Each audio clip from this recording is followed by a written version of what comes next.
अहम खबर आपको दें, गैर शरई निकाह केस में बुशरा बीबी और बानी पीटीआई को 7 साल कैद की सजा सुना दी गई है। इद्दत के दौरान निकाह केस का फैसला आ चुका है और बानी पीटीआई और उनकी अहलिया बुशरा बीबी को 7 साल कैद की सजा सुना दी गई है। गैर शरई निकाह केस का फैसला कुछ देर में सुनाया जाना था और अब ये फैसला सुना दिया गया है।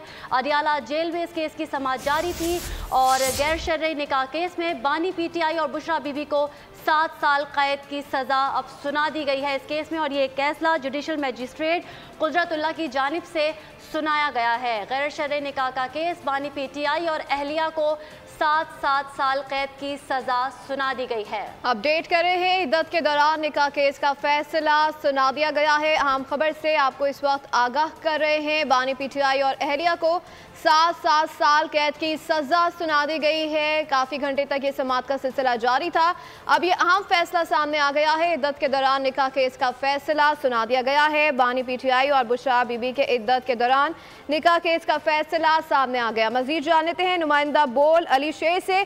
जी अली, आगाह कीजिएगा, क्या डिटेल्स आ रही